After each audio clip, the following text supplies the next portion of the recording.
Sabi nga ni Hope, sinasabi ko lagi ito eh. Ano ang gusto mo sa Diyos? Hirap lang ba? Hindi, ginhawa lang ba? Ayaw mo ng hirap. Yun kasi yung sinabi ng kanyang asawa eh. Pero mga kapatid, sabi niya sa uli, Job chapter 1 verse 21, the Lord gives and the Lord will take it away. Ano yung uli? Blessed be the name of the Lord. Amen. So dito po sa ating first slide, basahin po natin lahat. 2 Corinthians chapter 9 verse 6, but this I say, he which soweth sparingly shall reap also sparingly. And he which soweth bountifully shall reap also bountifully. Pagpalain ng Diyos ang kanyang salita, tayo pong lahat ay makakaupo. Yan.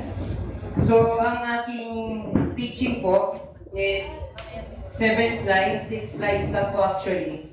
Kasi kagabi, although prior na po na binigay ni Pastora yung topic, mahirap po talaga sa giving. Bakit ko po sinabing mahirap? Kasi lahat naman po ng giving, nasabi na po kapag giving dito part. Lahat na yan, nasabi 1 Corinthians, sa Malakay, nasabi na po yan. At the same time, galing po kaming Tarlac, may 3-day seminar, actually 2-day seminar kami balikan. Sabi ko, hindi ko na kaya, pagod na ako. Kasi 3 araw na ako po yan. Alas 2 na natutulog, alauna na. Nagpe-present kami ng mga something. Pero sabi ko naman, kung kaya ko dito sa mag-present, dito sa Tarlac, bakit hindi ko kaya mag-present doon sa nagbigay ng lakas sa akin? Kaya nga nilash ko po yan. Sabi ko, bahala na Lord. So dito binigay niya ay 2 Corinthians. Sa Tagalog po, kung babasahin natin, yan po yung aking topic is rightful giving. Alam niyo po kasi, napakahirap mag-distinguish ng tamang church. Before po kami pumunta dito, there's maraming church po kami na-encounter. At hindi po nawawala ang pagbibigay. At the same lang po ang mukha ng tao kapag sinabing pagbibigay. Alanganin. Pero yan po yung isa sa mga trait na pinagdadasal. Kasi yan po yung talagang paraan para pagpalain ka ng Diyos. Kasi may katrabaho po ako, malaki naman na po ang sahod. Kami naman ay sakto lang. Sabi ko, bakit ko pumunta? Malaki ng sahod mo. Tumataas ang expenses. Laging parating si Judith. Kilala niyo si Judith?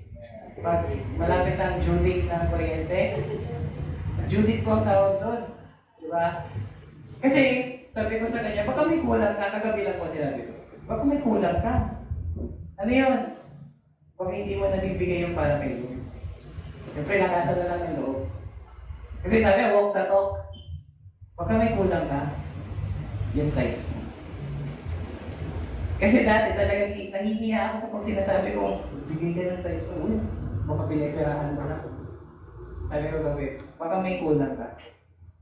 Kasi sasabihin mo, mas malaki pa ang sahod mo sa akin. Sasabihin mo, umutang ka. Wala ka namang bayarin. Sa'yo lang. Baka may kulang ka. Pautangin pa kita. Nagyabang pa eh. Kasi mga kapatid, kung talagang binibigay mo para sa Lord, totoo yun. Sabi niya, bubuksan ko ang durungawan ng langit upang ibigay sa iyo ang hindi lang pagpapala, masaganang pagpapala. Pag sinabing pagpapala, hindi lang po yan about sa pera. Diba? Yung health mo. Health is wealth, tama. Kaya sabi nila, nag-iingat naman ako. Bakit ako nagkakasakit? Nagtitake ako ng ganitong vitamins. Iwas promotion.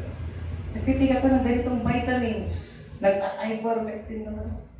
Bakit ako tinamaan? Di ba? Kasi, baka may kulang ka. Baka hindi ka nagbibigay sa Lord.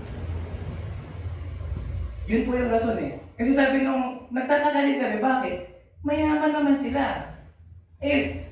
Vitamins nandyan. aircon nandoon, bakit na dengue? Eh kami naman, tabi naman ng, di ba? Ba't walang nagkakadengue? Kasi nga, protektado ka ng Diyos. Kapag ang health mo tinamaan, kapatid, wala aksidente ka, napunta ka sa ospital, lahat ng savings mo, ubos yan. Saan ka magsisave? Magbigay ka na lang sa Diyos. That is the total protection of your savings. Kaya sabi dito sa rightful giving, isa pa po. Sinasabi lagi ni Bishop na mag-ingat sa pagbibigay. Meron po kaming na-encounter na namamalimos.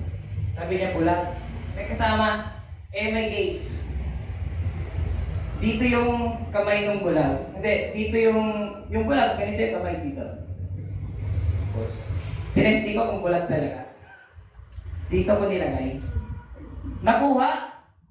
Nadampot niya dito yung, nakuha niya dito. Paano niya nalaman na nandito yun? Ibulag siya. Kaya sabi nila, mag-ingat. Nakita kami ni Brother Jan, yung mga ganito dyan. Yan sa harap. Nakita ni Brother Jan, nakikilapos doon ng ice water. Di ba? Kaya sabi doon, rightful giving.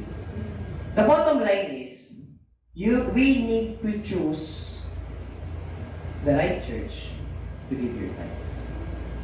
Kasi kapag binibigay mo yan sa kung saan,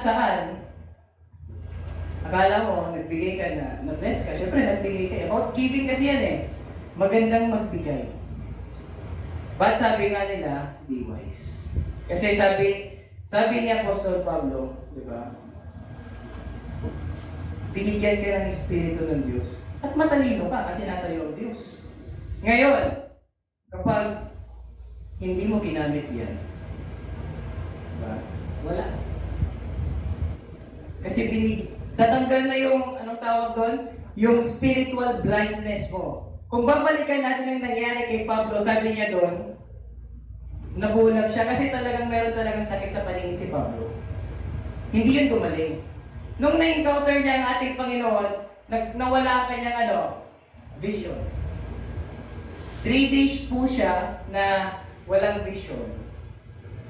Sa tingin niyo, hindi ba siya nanalangin? Nanalangin siya. Sa tingin niyo, hindi ba siya nag-fasting? Nag-fasting siya. Sabi niya, isa akong Hudyo. Hindi lang siya Hudyo. Isa akong Pariseo. So, ibig sabihin, kakaiba siya. Pero, nung siya ay nanalangin na magkaroon siya ng vision at nag-fasting, pinatawad pa siya. Nagkaroon pa siya ng vision. Hindi. Ano ang nagpapalit ng kanyang vision? Nung nagpabaptize siya. So, ibig sabihin, magkakaroon ka ng spiritual enlightenment kapag nabaptize ka. Sa anong pangalan? Sa pangalan ng Diyos. That is the best gift that Christ can give to us. Amen. Kaya sabi nga ng isang speaker, ulitin ko ulit, you can give all the plaque of appreciation you wish and you have, you wish and you want, should I say. But, sabi nga ng Christian, di ba? Yung binago ng Diyos sa aking buhay, that gives us, the full realization of what we have. Amen. Yun ang gift na hindi mababayaran ng pera. Yan. So tandaan ninyo ito, ang nagtatanim ng kakaunti ay aani ng kakaunti, at ang nagtatanim naman ng marami ay mag-aani ng marami din. Ang nagtatanim dyan, sinabi dyan ay yung pagbibigay. Pagbibigay ng ano? Pera lang ba? Paano kung mahirap ka? Diba? Pwede naman. Diba? Sabi nila kung sino pa yung mahirap, siya pa yung bibigay ng malaki. Diba? 20. Kung yun ang malaki sa kanya. Kasi ang standards ng malaking pagbibigay, hindi sa standards mo. Standards niya. Kasi kung sinasahod lang yan ay 200, na naranasan din po namin noon, malaki na sa amin yun.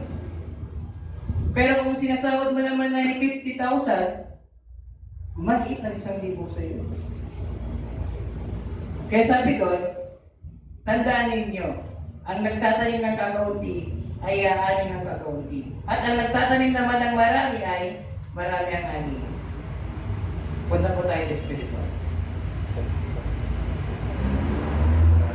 Sabi nila, mahirap magtanim ng salita ng Diyos sa isang tao. Totoo po yun. Bakit? Punta ka nga lang sa pamilya mo. Sabi nga nila, ang pinakamahirap turuan ng salita ng Diyos, wala sa labas, nasa loob ng bahay. Kasi kilala ka niyan. Isusumbat sa iyo niyan, kilala kita, huwag mo kong turuan. Diba? Kasi, dun sa labas, hindi ka nila kilala, kaya hindi kita nila ma-judge. Sa loob ng bahay, nandoon ang mahirap turuan. O doon sa compound, doon mahirap turuan. Kasi kilala ka nila mula pa ng pagkabata. Susumbat nila yun. Ano bang sinabi nila kay Pablo? Sabi nila kay Pablo, di ba ikaw ay nagpapahirap sa mga, di ba? Di ba ikaw yung Pariseo na humingi pa ng permit? Bakit ka ngayon nandito nangangaral sa akin? Di ba sinabi sa kanya, arrogante. Pero ang tawag naman dun sa Bible, mababasa natin, meron siyang boldness para mangaral. Arrogant is different from boldness sa preaching. Okay? Sige po. So dito po sa ating second slide, every man, sabi dyan, according, basahin po natin, he purposely in his heart, so let him give, not grudgingly or of necessity, for God loveth cheerful. Sa Tagalog, ang bawat isa ay dapat magbigay ayon sa sariling pasya.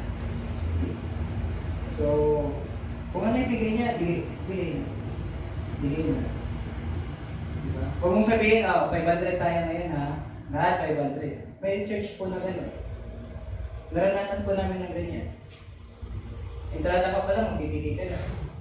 Totoo yun. Diba? Kaya sabi dyan, kung ano yung kaya niyang ibigay, yun ang ibigay niya. Diba? Nababasa ko lagi dyan sa sign, mula sa puso ni, diba? Kahit hindi sa kanya mula sa puso. Diba? Ang bawat isa ay dapat magbigay ayon sa sariling pasya, maluwag sa loob. Pambayad ko pa ng kuryente ito eh. May naniningil ng, di ba? May naniningil ng kuryente, tubig. Yung sa kapitbahay ko, pag may ko pa ito, bibigay ko pa ito. Di ba nararanasan natin yun? Totoo yun, di ba? Kasi, alam niyo po, pagkasahod ng isang empleyado, kwentado na yan. Kaya sabi nga nila, dadaan ko sa kamay ko. O hindi ko sa akin, dadaan ko sa kamay ko. Kasi kwentado na nila. Deficit pa. Bakit deficit? Kasi pa kami nakakalimutan ka naman. Kasi kapag wala ang Diyos sa'yo, wala yung salitang self-content. Kung ano yung meron siya, gusto mo rin. Diba sabi nga ni Bishop, kapag nakita mong may ref, gusto mo magkakaroon ka rin. Pag nakita mong may bagong gadget, gusto mo magkaroon ka rin. Lalo kapag napasyal kayo ng SM sa mga Robinsons, sa mga malls na malalaki, at naka-sale, ay kang bata. Yan na. Ubos ang 1,400 mo. Di ba, Brother John? Ang bawat isa ay dapat magbigay ay sariling pasya, maluwag sa loob, importante yun, at hindi napipilitan. Kung napipilitan ka kapatid, hindi napilitan. May tao kasi na ganito. Pagsasalitaan ka muna ng madami, ibibigay din naman pala. Meron yan, di ba? Ito, huwag na. Ito. Ibigay din pala. Di ba? Mapapakamot ka na lang. Bibigay mo pa sana kanina. Nagsalita ka pa. Nakasakit ka pa. That's the reality of life. Bakit tayo nakaka-relate? Kasi nangyayari sa pang-araw-araw na buhay natin. Naranasan mo na ba yun madalas? Di ba? So, ganun po yun. at hindi napipilitan lamang. Sapagkat, iniibig ng Diyos. Napakaswerte mo naman, kapatid. Iniibig ka ng Diyos. Kung walang umiibig sa'yo, umiibig ka ng Diyos. Bakit? Yan sa pagbibigay mo. Kasi yung mga binibigay naman po natin, hindi naman po napupunta yan sa mga church leaders natin. Alam niyo po, may mga trabaho din yan. May mga hanap buhay din po yan. Bakit sinasabi nilang magbigay? Para rin sa atin yan. Bakit? Para sumagana, kakagaya nila. Kasi yan po, hindi naman po yan magbibisya pagpapastor kung hindi yan marunong magbigay. Pipisit pa nga po yan. Diba? Nag-aabono pa nga po sila. Sapagkat iniibig ng Diyos ang pusang nagbibigay ng may kagalakan. Sino dito ang nagagalak kapag nagbibigay? Amen! Di ba? Sino dito ang minsan na hindi nagagalak kapag nagbibigay? Minsan nangyayari yun. Alam mo yung 300, 2.5 lang ang sahod ko babawasan ko. Pero every week na binibigay mo is 300, naisip mo mukhang kulang ang sahod ko ngayon bigay mo na. Opening mo na lang yun. Diba? Kaya sabi nila, kung wala yung protection ng ating Panginoon, savings mo po siya. Totoo yun, kapatid. Kasi, paano ko nasasabi yun? Kasi yung principal po namin, doktora, kapag nagkakausap, nag-meeting po kami, sa po yung may-ari ng Thomas Blood. Kapag nag-meeting po kami, pag nagkaroon ka ng sakit, sabihin na natin COVID, sabi niya may umabot daw ng 100,000 isang araw. Totoo po yun. Kung mayroon ka lang savings ng 2 milyon, ubus lang yun. Ubus na yun, ilang buwan lang yun. Ilan daw mahal yung isang tusok nun yung panggamot. Tapos may Omicron pa.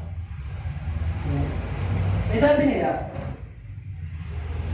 the protection ng ating... Kaya sabi minsan, magdasal kayo. Sabi, magdasal kayo. Bakit niya sinasabi yun?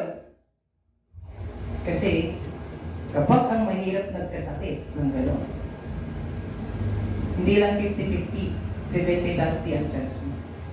Kung malala. Kung mayaman ka, 50-50. Kapag mahirap ka, 70-30. Mas lalo kapag dyan ka pa napunta, dito sa tinuturo kong hospital dyan. Kaya nga sabi nila, dito sa next slide, yan. Sa 2 Corinthians chapter 9, verse 8 to 9. And God is able to make all grace abound toward you, that ye always having sufficiently in all things may abound to every good work. Sa Tagalog, magagawa ng Diyos. Napasaganayin kayo sa lahat ng bagay. Kaya ba ng Diyos na gawin yun? Amen. Tingnan mo yung sitwasyon ng buhay mo ngayon. I-compare mo yan 5 years ago. Diba? Hindi ka nga makapagsuot ng ganyan damit dati. Diba? Wala kang... Ano yung hindi mababayaran ng pera? Peace of mind. Alam niyo po, yung nagkaroon kasi kami ng speaker, sabi niya, matalino yun galing. Nampanganga nga ako, galing. Pero sabi niya, may sakit kasi ako sa atin. Yung sa liver, kanya, hindi ako makatulog. Ibig sabihin, wala siyang peace of mind. Alam niyo po, hindi po yung mababayaran ng pera. Kasi, diba, hindi niya nga alam kung saan siya mag-pray. Kaya sabi nga niya sa amin kahapon, totoo yun. Yung sinasabi sa Bible. Sabi niya totoo yun. Sinasabi sa Bible. Na huwag kang sasamba sa Diyos. Kahit maraming tao doon, sinabi niya yun. Kasi anong nangyari? Personal experience. Kasi you can talk based on your personal experience. You cannot talk in front of this without experience. Ang experience mo wala sa edad. Although may mga wala po sa edad yan. May mga bata na napakaraming experience sa buhay. Bakit? 12 years old, nagtatrabaho na. Naranasan na ang buhay kung saan sa lugar. Di ba? Kaya, sabi, huwag mong sabihin, bata ka ba? Huwag mong sabihin yan. Di ba? Kaya sabi dito, magagawa ng Diyos na pasaganayan kayo sa lahat ng bagay, higit pa sa inyong pangangailangan. Higit pa sa iyong pangangailangan. Siksik, liglig, at umaapaw na. Upang may magamit kayo sa pagkakawa-kawa. Yun naman ang purpose kasi ng giving. Pero, sabi niya dyan, ano ba yung pinaka-purpose ng isang Christian? Bakit siya nandito sa mundo nito? Sino po nakakaalam? Ano po yung pinaka-purpose ng isang Christian? Bakit siya nabubuhay sa mundo nito? Bakit ka nandito? Yun ang tanong. Based on Bible, the first and foremost duty of a Christian is to praise and glorify God. By giving, you praise and glorify God because of your faithfulness. Amen! Amen. So palakpakan natin ang Diyos na buhay. Dito naman sa verse 9, as it is written, He hath dispersed abroad, He hath given to the poor, His righteousness remaineth forever. Tulad ng nasusulat, siya ay nagbibigay ng libre sa mga dukha, at kanyang katwiran ay walang hanggan. Dito sa verse 9, if we give, God is able to give us more, that we can perform other good works. In other words, God sees to it that the generous giver will not suffer. Instead, God generously provides for those who give, that they can continue to do so. God is able. Yun ang bottom line. Kung kaya mong magbigay, kaya ka din bigyan ng Diyos. But do not expect instant. Kasi kapag nag-expect ka ng instant, ano yung gagana to? Ibigay ako kasi bukas meron eh. Negosyo po, ang iniisip mo. Bakit minsan natatagalan ng blessing? Bakit umaabot ng taon?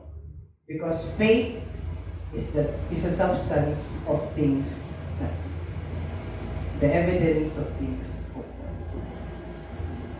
Hindi mo pa nakikita, naniniwala ka na. Bakit ka naniniwala? Because of your faith. Bakit ka nagbibigay? Hindi mo naman alam kung saan yan. Mas lalo kapag malaki-laki ang sahod mo. Alam niyo po, pinapatotoo ko ito dati na. Sabi ko na, kasi wala pa talaga. In short, sa totoo lang, nung college po kami, wala po talaga kakayahan yung magulang namin pag-aaralin kami.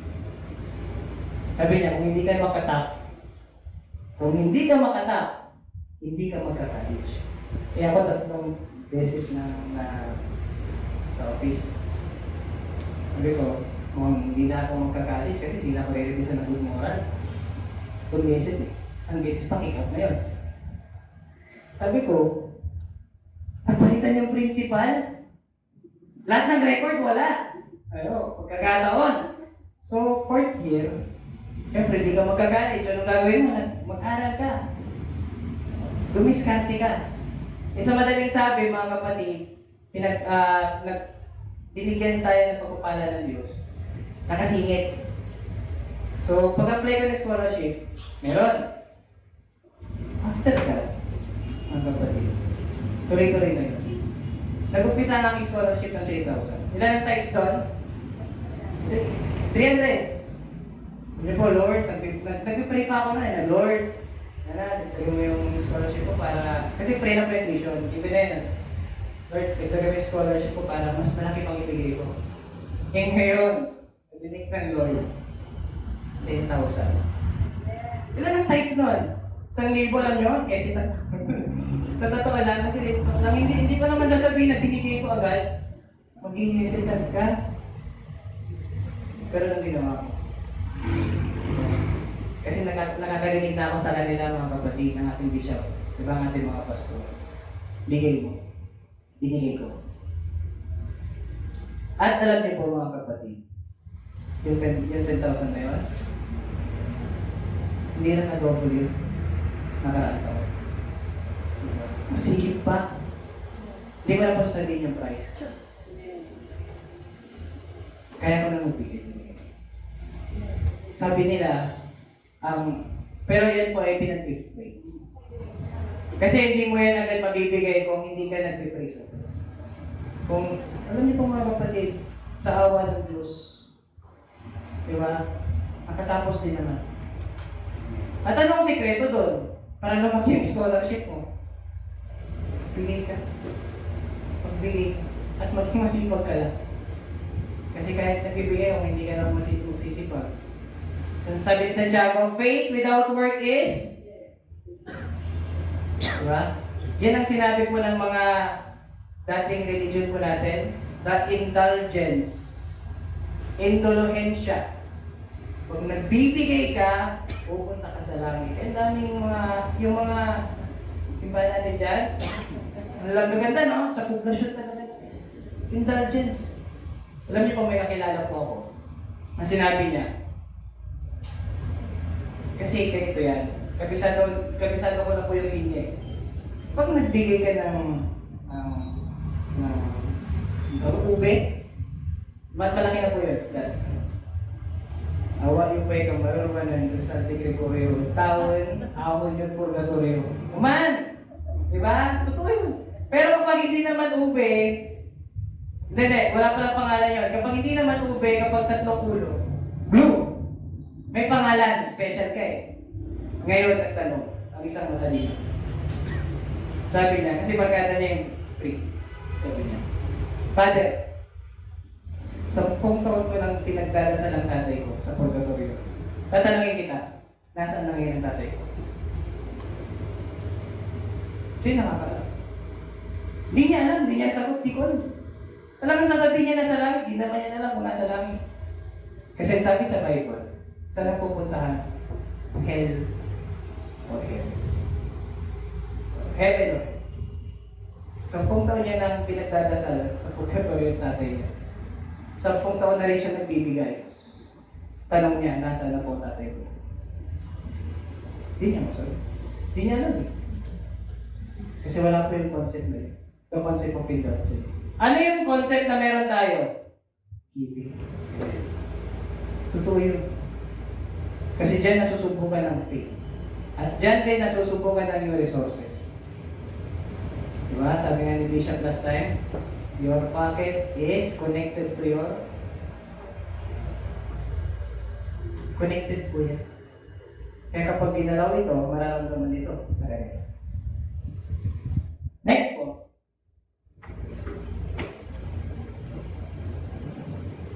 Yan, sa verse 10, basahin pa natin sa verse 10. Sa 2 Corinthians chapter 9, verse 10, now he had ministered seed to the sower, both minister bread for your food, and multiply your seed sown, and increase the fruit of your righteousness. This verse, Paul's prayer for God's blessing to pour out into the Corinthians. The word supplies seed to the sower and bread for food. Are adopted from Isaiah chapter 55 verse 10. Basahin po natin sa Tagalog. Ang Diyos na nagbibigay ng hindi tatanim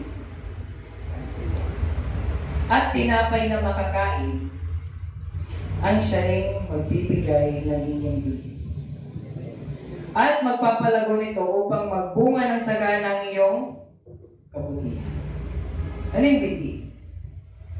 Tinutukoy. Ano pinabasa ko na? Yan ang binibigay ng Diyos sa atin.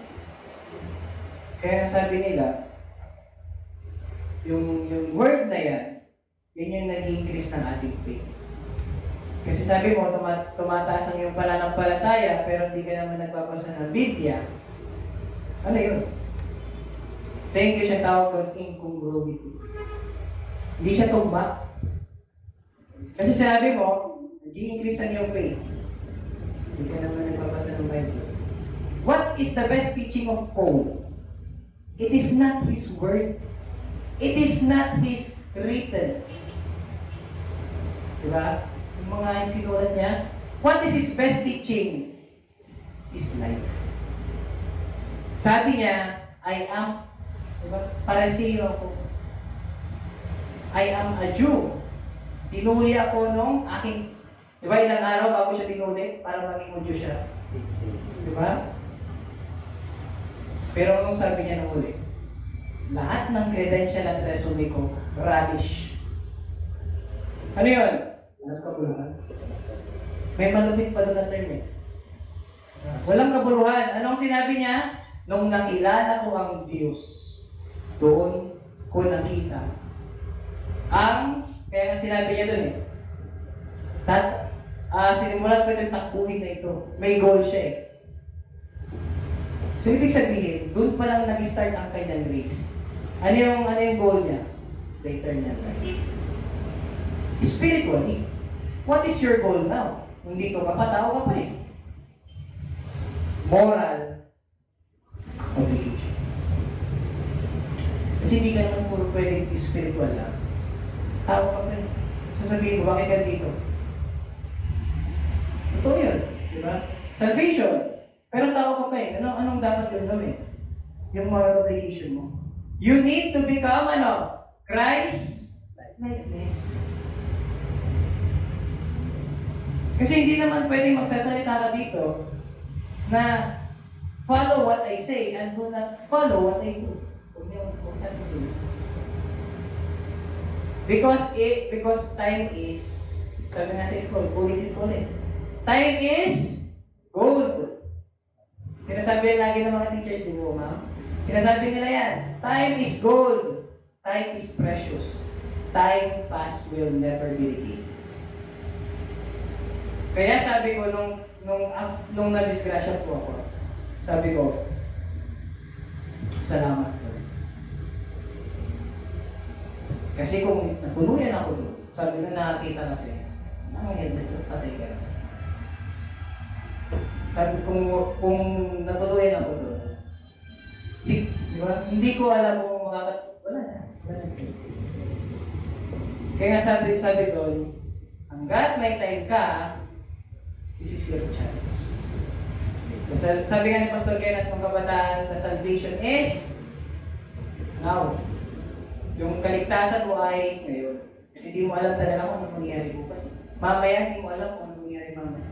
Kaya ngayon, okay? Ito natin sa next slide. Yan. May next slide ko ba? Yan. Okay. Naghang. Yan. So, babasahin ko na lang po. Dito sa 11, 12, 13. Actually, hinaan mo po yan. Meron po akong isisingit na isang verse. This is, napakaganda. Haggai chapter 1, verse 9. Iba-iba po kasi ang version. Umaasa kayong aanin ng masagana, ngunit kayo'y nabigo. At kaunting ani iniwinin nyo sa akin pang sinusumbat. Nagtanim ka, kunti ang inani mo, sinumbat mo pa sa Diyos. Ginawa ko iyan sapagkat abalang-abala kayo sa pagpapaganda ng inyong mga bahay. Paano ganadalap sa buong tampak ka, di ba? Pagandahin. Bahay mo yan eh, kasi nagre-reflect yan sa'yo. Pero nung sabi ng Diyos, samantalang ang templo ng aking tahanan ay pinapabayaan niyo po sa akin. Di ba? Napaka-ironic. Bahay mo maganda, pero yung templo mo is wasak. Physical and spiritual. Physically, this is our temple. And sabi nga ni Bishop lagi, kinapot ko sila kasi sa kanila ko naririnig. Ang tingnan mo is yung hindi mo, wala dito. Diba? Kaya nga, kapag may second offering, hindi naman yun para sa kanila. Para naman di tayo mainitan. Kasi sabi nila, ilan ang aircon mo sa bahay? Diba? Pero ilan ang aircon sa Diyos? Tapos magre-reklamo ka mainit. Eh sabi doon, wala kang napatalo. Bakit? Kasi, sinabi niya ng Diyos, kaya nga, pinagpapala ang bukal sa puso. Bakit? Kasi kailangan kasi. Hindi naman pwedeng gawin ng Diyos na magic yan. Ang Diyos ay hindi magician, kundi siya siyang Diyos. Anong sinusubukan niya sa iyo, Yorke? Bakit ko nasasabi yan? Siyempre na nangyayari po yan sa ating buhay, sa ating buhay. Okay? Yan, sa 13. So 2 Corinthians chapter 9 verse 13, basahin po natin, whilst by the experiment of this ministration, Take glory for your professed objection for your literal distribution. unto them and to all. Napaka-importante po. Dahil sabi niya dyan, to glorify. Ang ibig pala na glorify mo. Kasi lumalabas talaga yung faithfulness mo.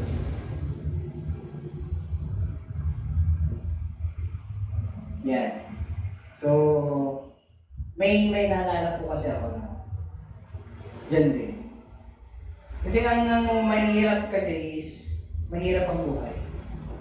Given yun eh. Kaya nga yun ang sinasabi lagi ng mga tupa, mahirap ang buhay. Dami pa namin utang. Sino dito walang utang? Diba? May pinapaaral ako. May anak ako. Wala na talagang hirap yan. Bakit? Kasi hindi mo alam yung sekreto kasi. Paano ka aahon dyan? Ang sekreto is the essence of living. Yun po yung topic na binigay ni Lina. Okay po? So dito po sa ating last slide. Ay, last na po pala yun. Last slide na. Meron pa po ba, Brother Ricky? Yan.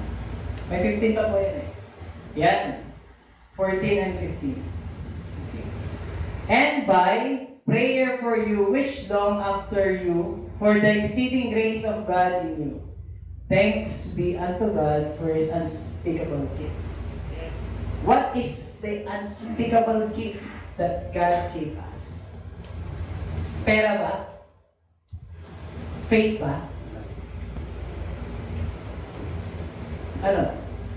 It is our Lord Jesus Christ. Yun yung tinutukoy niyo po. Sabi niya dyan, thanks be unto God for His unspeakable gift that is Jesus Christ. Because kung wala ang Diyos, even you have faith, even you have money, diba? Even you sacrifice your life, without Jesus Christ, there's no gift. There's no salvation na nakalala. Kasi we are Gentiles. History.